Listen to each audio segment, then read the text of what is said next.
Hi there, this is Joe from ShopTo, and this is our Need for Speed 2015 review. Obviously it doesn't have a title, this one, because they're kind of trying to go back the way. I'm joined by Dan, as usual. So yeah, Need for Speed. I think they're trying to go back to the good old days with this game. Obviously there wasn't a version last year, so they're basically having a 2-year cycle to make it better. But I don't know what to think about it. Well, I mean, when you say they're going to go back to the good old days, I mean, what sort of games are they focusing on? Because I mean, these to be quite a variety of games in Need for Speed. Yeah, well, I think people kind of love the sort of underground series, right, and kind of things like that. So, but I just don't know about this version. There's no. It doesn't feel like there's a story as such, or if there is one, I'm not really sure. I'm gonna be blunt though. Most of the times the stories are totally pointless. I mean, I do struggle with them. I think the only one, the Coast to Coast one that they brought out a couple of years ago. I mean, the story was rubbish, but the premise was great. What happens here? Basically, it's set in Ventura Bay, which is a fictional city, okay, and it all kind of takes place at night time, and when the game starts, you have these sort of real-life cutscenes. So you have actors. Okay. So someone said to me on Twitter, well, it kind of reminds me of people doing their GCSE drama. And I said, yeah, except they all got D's. Because that's what it's like. Oh dear. It's like, oh God, they're so cringeworthy and they're all fist bumping each other. You would have thought, considering this is like EA involved here, they would have spent a little bit of money. And it's like, oh, they did spend money, you can tell, but it's just a bit, oh no, these cutscenes. It kind of looks like they're trying to do a bad version of Fast and Furious with the cutscenes. Did they say gnarly and dude much, or was it kind of a bit better than that? God, they're wearing baseball caps and... just forget all the that kids part are of the wearing game. baseball caps now, Joe. You're out of touch. It's cringe-worthy. Is the best way to put it. But anyway, that aside, that's the bit I don't like. Who are you playing this time around? Are you some kind of disgruntled cop on the run, or you're just some kind of guy who's driving? I don't know. It's all in my head. But basically, there's kind of 5 characters who represent certain styles, which is kind of marketing speak, which is speed, style, build, crew, and outlaw. So there's kind of people who represent each of those sort of types of races. Okay, so you're kind of trying to impress the people who represent each of them. Okay, so go on. And so who's the guy that's the what categories were they again? Style, speed, build, crew, and outlaw. So yeah, forget that. It's just kind of the races based on that. That's all you need to know. But what first impressions of the racing was actually the handling feels off to me. Right. I mean, with other Need for Speed games, you could just jump in and you're playing, and it's just feels right. But with this one, it took me a good 15 minutes to kind of get used to it. Does it have a drift style to it again like they did before, or is it a bit more rigid? Oh, there's a lot of drifting in it. I think that's kind of one of these. So there's a lot of sort of bendy corners and speed. It doesn't feel. I'm not that sure it feels as fast as other games, but the corners. Does it feel as Fast and Furious though? Is it Fast and Furious? No, not quite. But obviously the drifting's quite good. I kind of like it, but I mean, I always like Need for Speed games, so I'm kind of a bit... It just feels different than before.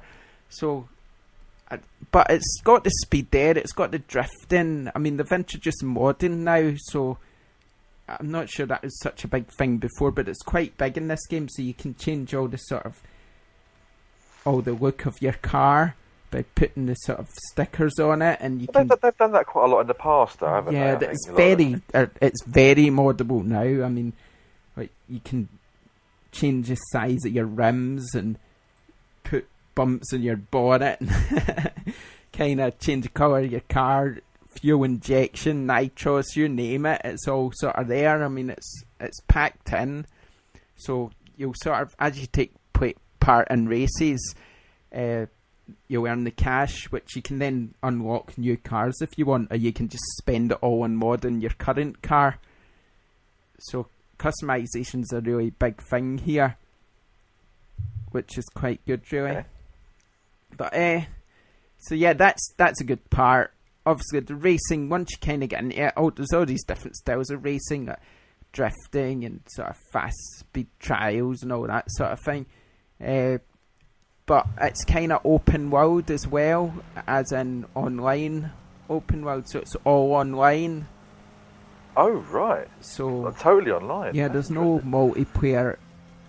So is it a bit like Most Wanted, where you can like drive around and bump into people and then sort of instigate a race? And, yeah, they yeah, can it's join like in that. You drive up to them, you push RB, I think it is, and you can sort of instigate different styles of races. So you can do drifting or races, different various events.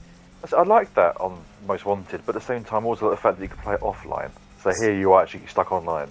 Yeah, so you'll see people. It's all online, so you'll see people sort of going about their missions and stuff, speeding by you.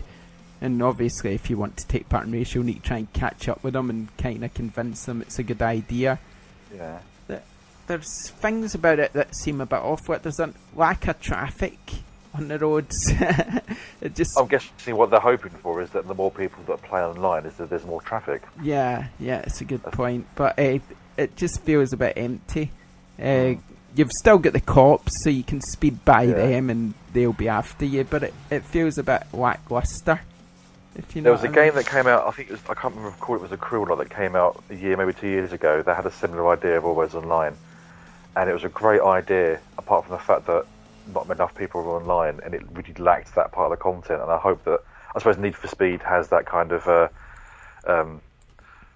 following, base, that hopefully there'll be enough people to play that, because it was a great game apart from that, and fingers crossed this will work, because it was a good fun game, and hopefully this will be the one that nails it. Is there a lot of options for like camera views? Because I'm an in-car guy. I like to have it either in the cockpit or behind the wheel. Is there that sort of view as well in game? There's different views, but I don't know. I'm just disappointed. Yeah, but I kind of still. It's the sort of game because I love Need for Speed generally, because I just an easy pick up and play, fun to play game. You don't need to think about it too much, but it just something about it didn't feel quite right. But I still like it. But I don't like the fist bumping in the cutscenes. That's just wrong. It's not cool enough anymore, Joe. Yeah.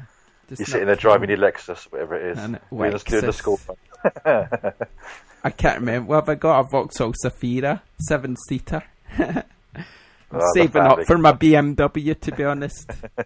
I'm going to have a BMW or a Mercedes eventually. One day. I just need to, don't know, win some drifting events. In your 7-seater. Piece of it. There you go. Right. Anyway, we're getting off the point. If you kind of like Need for Speed games, you might like it. But if you want to buy a BMW or a Mercedes, then like and subscribe. What's the okay, back on the game. I mean, is there a big selection of cars? Are they real cars, or are they? There's lots of cars, but I mean, to be honest, I've kind of been messing around with modding a lot, so I kind of not really got into them too much. But is it like, are they real life cars, or is it like have they got the hatchback and things like that? No, they're real, but there's quite a lot of them. But you just don't know. Try it, buy it, or don't try it and buy it. I mean, I don't know. You have to just play it, I think, to decide if you like it or not, if that makes sense. But there's not many other racing games out at the moment, so if you're looking for a good fix, that might be an idea at the moment. I mean, what's come out previously? Well, it's all sort of simulations mainly, isn't it? And so I mean, paid, and this might be a good option for Christmas time. Yeah, definitely. I mean, I'd say Need for Speed fans will probably like it, but it feels a bit off to me. Not much more I can say, so I think we'll leave it there. Yeah. Cool. Okay. Thanks for joining us. Please remember to like and subscribe to our videos, and we'll see you next time. Bye.